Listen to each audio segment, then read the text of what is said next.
The man accidentally sliced his finger, but as the blade ran across his skin, not only was his finger completely unharmed, there wasn't even a drop of blood. The woman beside him saw everything with her own eyes. This was clearly not something a normal human could do. At that moment, the man's expression changed drastically, as if he was desperately trying to hide something. To make sure she wasn't imagining things, the woman deliberately grabbed the knife and slashed it hard across the man's hand. The man pretended to be injured and stumbled back, but the woman felt no resistance at all. There was no sensation of cutting through flesh. Faced with the creature before her, the woman staggered backward in terror. But what she didn't know was, this was a power only angels possess. The man's name is Seth, a wandering angel among humans. Angels like him cannot feel touch, nor can they experience pain. As messengers of God, they go unnoticed by ordinary people. Only those on the brink of death can see them. And the emergency room at night is where Seth most often appears. Most believe these are just deathbed hallucinations, but Seth is very real. Are you cold? He offers a warm, calming smile to ease the fear of passing, and then walks with the dying through their final moments. The girl's mother had no idea what had just happened. Are you God? No. My name is Seth. Where are we going? Home. Can Mommy come? She will. Someday. Soon, Seth gently guided the girl's soul into her next life. Most angels appear as men dressed in black trench coats. They can turn invisible, teleport, and even hear people's innermost thoughts. They love standing on high places, quietly observing human joys and sorrows, and learning from them. Exhausted workers on the verge of collapse, the elderly nearing the end of life, and sometimes the purest children are among the few who can see them. And when the sun rises or sets, angels gather at the shore, awaiting God's next command. One day, Seth arrives at the operating room like always. This time, a heart patient is about to pass away. As soon as Seth appears, a once stable surgery suddenly fails. As the monitor flatlines, everyone begins to give up. Everyone except one doctor named Maggie. Come on, I'll do this. Come on. He's going. He's not going anywhere. Maggie's sudden determination and unwavering gaze catch Seth completely off guard. In the space between life and death, their eyes meet, and Seth mistakenly believes Maggie can see him. And with that moment, the wheels of fate begin to turn. But despite Maggie giving it her all, the patient's soul appears beside Seth just moments later. He quietly watches the outcome he cannot change. As the lead surgeon, Maggie has to personally deliver the heartbreaking news to the family. Seeing them collapse in grief, Maggie is overwhelmed and blames herself entirely for what happened. As punishment, she runs up and down the stairwell until she collapses from exhaustion, her tears streaming uncontrollably down her face. Seth hears her inner voice. Though he's witnessed endless grief before, his heart, long numb, stirs with compassion for this woman. He wants to reach out and comfort her, but he can't. He can only watch helplessly as Maggie cries. They seem so close, yet are separated by a vast, invisible distance. Over time, Maggie begins to break down. She had always been the hospital's top surgeon, always full of confidence before each operation. But this sudden failure shattered her completely. Now, even the sight of a scalpel made her feel sick to her stomach. Maggie feels as though an unseen force is preventing doctors from saving lives. Her colleagues think she just needs rest and grant her a week off. Seth sees it all.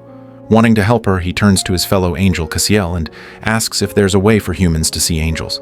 Cassiel replies that it's impossible, unless the angel chooses to reveal themselves. What do you want to do? To help her. Suddenly, they hear shouting nearby. A robber is holding up a store at gunpoint, and all the customers are lying flat in fear. Seth and Cassiel approach calmly and place their hands on the robber's shoulder, calming his nerves and preventing disaster. This is usually the furthest angels can go when intervening in human affairs. But when Seth returns to the hospital, he finds Maggie in even worse shape. She's even considering transferring to pediatrics just to avoid the operating table. She just wants to escape the misfortunes in her life. Her face now a shadow of the strong woman she once was. Watching from a corner, Seth begins to consider a bold idea. To help Maggie out of her despair, He reveals himself for the first time during the night. Are you a visitor? Yes, Well, who are you visiting, Mr. Messenger? you. Maggie is instantly alarmed. She's a doctor, not a patient. But Seth speaks directly to the guilt weighing on her heart. I wanted him to live. He is living, just not the way you think. Though it was only a few brief words, they made Maggie feel truly understood and cared for, and stirred a quiet affection for the man before her. As time was getting late, Maggie reminded Seth to finish his visit quickly and leave the hospital. But when she turned around again, Seth had vanished in an instant, gone without a trace, as if she'd been alone in that hallway the entire time. Staring at her medical license, earned through years of sweat and sacrifice, and remembering Seth's encouragement, Maggie finally pulled herself together and returned to the front lines of surgery. What surprised Seth even more was the voice in Maggie's heart. A strange emotion surged within him, and Maggie found herself wanting to see Seth more and more. Seth began spending more time around Maggie, though his reflection never appeared beside hers in mirrors, something that left him quietly disappointed. Then one night, Maggie suddenly woke up and found a book on her desk that hadn't been there before. It was Hemingway's A Movable Feast.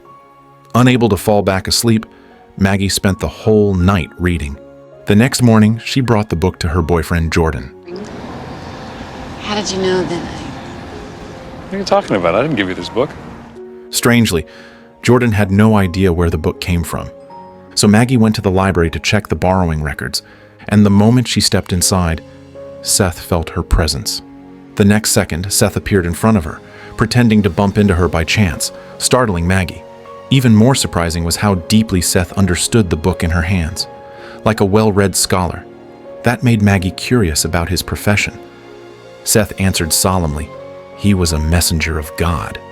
Then, he gently took Maggie's hand and ran his fingers across her palm, longing to know what touch actually felt like. However, their overly intimate behavior drew the attention of all the surrounding angels, because no matter how curious angels might be about humans, they never initiate physical contact. Seth didn't care about their stares. He followed Maggie to the supermarket to shop for fruit. Angels are everywhere and never die, but they lack the senses of smell and taste. Seth's odd behavior amused Maggie endlessly. I don't know what a pear tastes like to you. sweet? But the more vividly Maggie described the taste of the pear, the stronger Seth's longing grew inside. He wanted to feel the human world, but no matter how hard he tried, he couldn't. Compared to that, his eternal life began to feel dull and hollow. In the lab, Seth asked Maggie why humans cry. Maggie gave a scientific explanation about tear glands and brain function, but Seth said, "When the soul feels sorrow, the body weeps." Maybe emotion becomes so intense your body just can't contain it. Your mind and your feelings become too powerful. Your body weeps. Maggie had never heard it put that way before. Just as she was deep in thought, the alarm suddenly sounded. Someone needed help. Afraid Seth would disappear again, Maggie told him not to go anywhere and to wait for her right there. But as soon as she entered the patient's room, Seth instantly teleported inside, though no one could see him. The issue wasn't serious, just a blocked oxygen tube. Maggie quickly fixed it and left.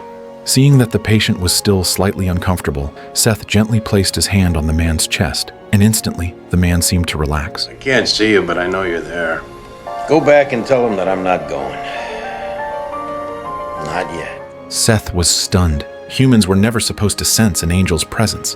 When Maggie returned to the lab, Seth was nowhere to be found again. Somehow she had started looking forward to every encounter with him. She tried to talk with Jordan about everything that had been happening, but Jordan brushed it off, more interested in going on vacation. Meanwhile, Seth stayed behind in Nathaniel's hospital room, choosing to reveal himself. He wanted to know why Nathaniel could perceive him. Nathaniel seemed to know angels like the back of his hand. Not only did he know they frequently appeared in hospitals, he even guessed Seth's feelings for Maggie. An angel, skilled at reading hearts, being seen through by a human. It was something Seth couldn't believe. Nathaniel understood what Seth wanted to ask and said he'd tell him, on one condition: take him out for a good meal. Nathaniel Messenger, glutton, hedonist, former celestial body, recent addition to the human race. Seth couldn't believe it, but Nathaniel seemed to understand angels far too well, leaving him no room to argue. Nathaniel also told Seth that if he ever wanted to become human, all he had to do was leap from a high place. The moment he hit the ground, all his angelic powers would vanish and he'd become an ordinary man. But not every angel can succeed. It requires an unwavering will. Then Nathaniel took Seth to a tall tower. This was where he had made his own leap. Seth was curious. What could possibly make someone give up eternal life just to live as a human for a few decades? Nathaniel didn't answer right away. He pulled a wallet from his pocket, filled with photos of his family, especially his wife. It wasn't until he experienced true love that he felt truly alive. Without that, even 1,000 years would feel empty. At sunrise, Seth took Nathaniel to the coast. He wanted to hear God's voice once more, the voice of the holy singer of heaven. All angels fall silent in awe when they hear it. But when Seth came back to his senses, Nathaniel had already stripped off his clothes and jumped into the sea, because he realized he no longer needed anything to believe in. Even though the morning sea was icy and biting, it was tangible and real. Seth immediately shared with Cassiel the way to become human. All he wanted was to leap right away, just to finally feel the touch of Maggie's hair beneath his fingertips. But fear still gripped him. He was afraid that taking that leap would cost him everything he had. Under the golden sunset, Seth found Maggie again. He asked her if she loved her boyfriend. There was no doubt Seth was looking for a reason. Maggie admitted she had never loved anyone before, but now she was willing to wait endlessly just to see Seth one more time. Seth cupped Maggie's face with both hands, and they kissed beneath the tree. Seth loved Maggie deeply, yet he didn't even know how to kiss, because he couldn't feel a thing. I could make you understand. I understand. As he watched Maggie walk away, Seth stood frozen, overwhelmed by helplessness. A few days later, Nathaniel was discharged from the hospital. His family threw him a party, and Maggie, as his attending physician, was invited. But what she didn't expect was that Seth was also there. Their eyes met, an unspoken tension lingering between them. Nathaniel's family captured the warm moment with a camera. But when Maggie picked up the photo, she was stunned. Seth was nowhere to be seen. All that remained was a dazzling, radiant beam of light. It reminded Maggie of what Seth once said. Maybe he really was an angel. That night, Maggie intentionally kept Seth behind. She wanted to know where he came from and why he always seemed so mysterious. But while Seth was slicing vegetables, he accidentally cut his finger, yet the blade seemed to pass through nothing but air. Maggie couldn't believe her eyes. She immediately grabbed the knife and slashed at Seth's hand, but still, not a single drop of blood appeared. Could angels really exist in this world? Maggie slapped Seth hard, again and again. Her hand began to sting, but Seth remained completely unfazed. Finally, Seth told her everything. How he had taken the soul of the heart patient. How he had watched Maggie fight with all her strength on the operating table to save her patient. How he had seen her heart break and felt powerless to help. And then, for the first time, an angel said the words, "I love you," to a human. But Maggie couldn't accept any of it. She shouted at Seth to leave, and in the next second, the entire room fell deathly silent. After that, Seth never appeared again. Maggie returned to being the exceptional doctor she once was, though sometimes she would fall into a daze as memories resurfaced. Seth tried to drown his sorrow the way humans did, but it was all in vain.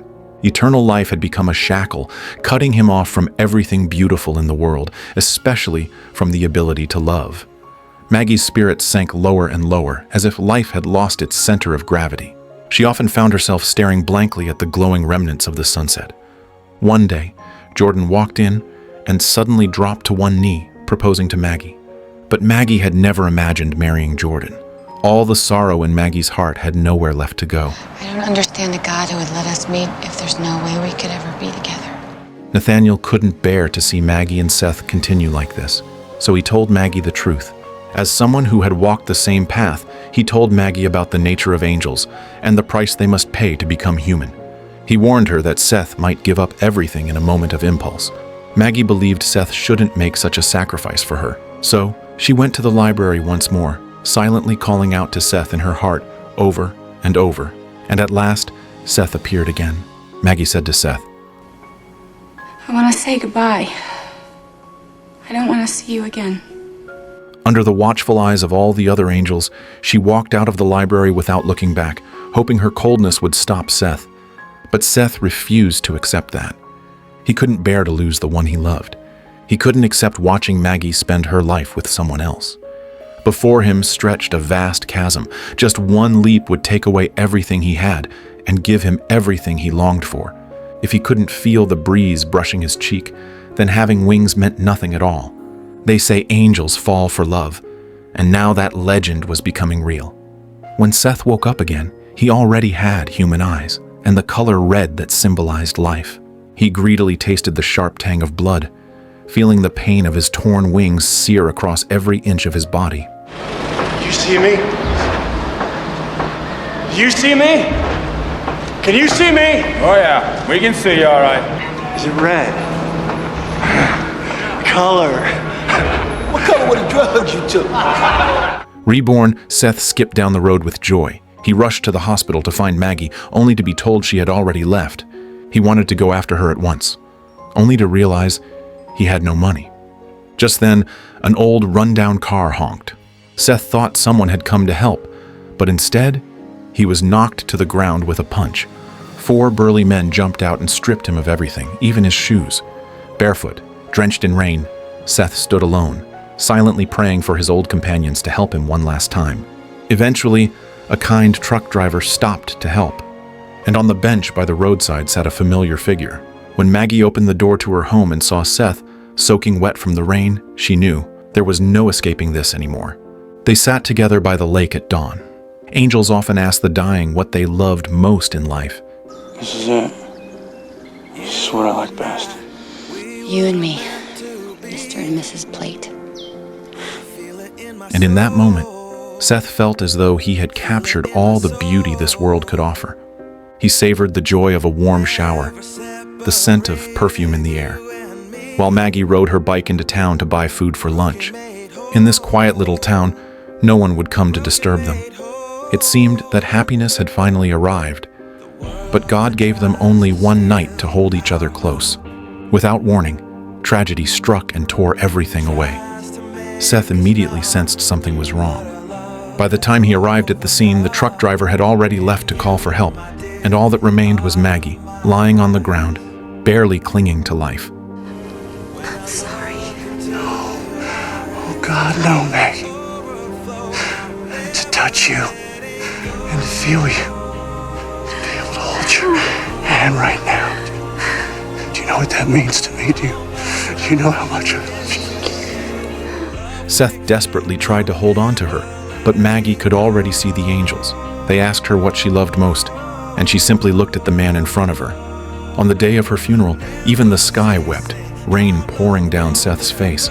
He had gained a mortal body, but lost half of his soul. At the market where he once shopped with Maggie, Seth bought every pear she loved to eat. He asked Cassiel if he was the one who took Maggie away, but Cassiel simply said, "If you'd known this was going to happen, would you have done it?" I would rather have had one breath of her hair, one kiss of her mouth, one touch of her hand, than an eternity without it. One. You thought you'd captured happiness, but didn't see it slipping through your fingers. You thought holding ice was like holding a hand, but forgot ice melts. They say all sorrow shares the same origin, just as all failures are simply the many roads life can take. Whether we accept it or not, it's the fragile, fleeting, intense connections we cling to that give our lives weight. Even when we give up everything, happiness may still remain out of reach. Reality is cruel like that. Seth's first experience in the human world was a heartbreak so deep it pierced his soul. But he would not give up, because life was never meant to be perfect. And in this world, there is only one true form of heroism: to understand the brutal truth of life and still choose to love it.